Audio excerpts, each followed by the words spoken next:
Senhor presidente, se o momento que o Brasil vive exige reformas, e é isso que dizemos à população, fica impossível justificar por que é que não tratamos da reforma da máquina pública e do custo dessa máquina. Se o remédio é amargo, mas é preciso tomá-lo, fica difícil compreender por que é que o trabalhador rural tem que tomar esse remédio e o político não. Porque muitas vezes, senhor presidente, quando um filho está doente, o pai ou a mãe, antes de dar o remédio amargo ao filho, toma um pouco desse remédio para dizer que está junto e encorajar o filho a enfrentar a dificuldade. A diferença no nosso caso, nessa nossa insistência de não tratar da reforma da máquina pública, são duas. Primeiro é que o pai toma o remédio estando saudável. E a principal doença está aqui. Depois, é que não é o povo que tem que obedecer aos políticos. Somos nós, políticos, que precisamos obedecer ao povo. E aí a gente vai dando sinais à população que não vai ser tratado isso, da reforma da máquina pública, e a população não aceita mais. E aí a gente vai achando que o tempo que vai resolver e acalmar o país, e não vai acalmar. A gente precisa tratar de temas que beiram a obviedade da exigência da população para que a gente dê uma resposta. Falar do auxílio moradia.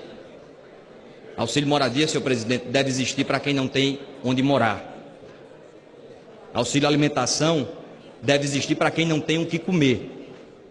E a gente tem uma máquina pública inchada, agigantada, repleta de espaços como esses, e não vamos dizer que é só a classe política, vamos avançar no poder judiciário, vamos avançar em todos os espaços da máquina pública para acabar com essas distorções.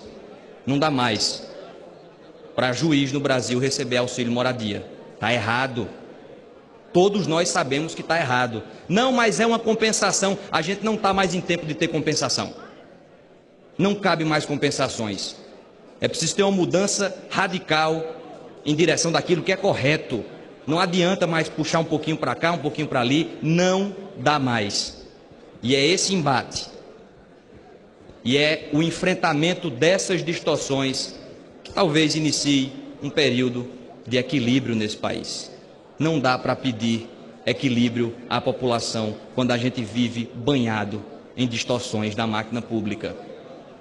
Por isso faço um apelo para que todos nós, aqui não é uma pauta de governo, oposição, todos nós tomemos consciência de que é preciso levantar essa bandeira da reforma da máquina pública. Porque não adianta mais, não venha votar contra a reforma trabalhista, espalhar cartazes dizendo que é contra a reforma trabalhista e ficar calado quando o tema é a reforma da máquina pública e ficar calado quando o tema são os benefícios que a máquina pública hoje entrega. Esse populismo dissimulado, enganador, não cola mais.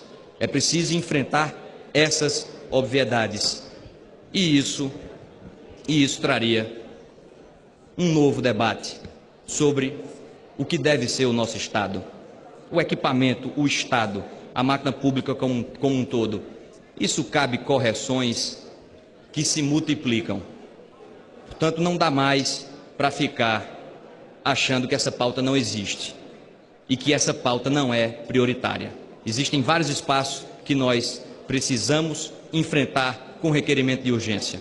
Requerimento de urgência nisso, votação de urgência nisso, debate intensivo nisso. Parar 15 dias daqui para falar sobre a reforma da máquina pública, aí sim voltar a se reconectar com a população. Porque existem muitas distorções, sinais que a nossa sociedade precisa avançar. Um ministro do Supremo, com toda franqueza, um ministro do Supremo não precisa de alguém que puxe a sua cadeira para que ele se sente. Ah, mas é só um gesto. Isso não é só um gesto. Isso não é só um gesto. Isso é um símbolo de uma sociedade que ainda não avançou. Precisa que alguém puxe a cadeira, um sujeito que não tem condições de se locomover. Um tetraplégico, um paraplégico. Aí sim, mas um ministro do Supremo não. São esses sinais, é essa nova simbologia É essa nova linguagem que o povo brasileiro está sedento para que a gente traga para esta casa. E isso está cada vez mais óbvio. Isso está cada vez mais claro. E cada vez mais óbvio e claro que a população não vai se contentar com o tempo, o passar do tempo. As coisas não vão se acalmar enquanto a gente não compreender a quadra democrática que o país vive.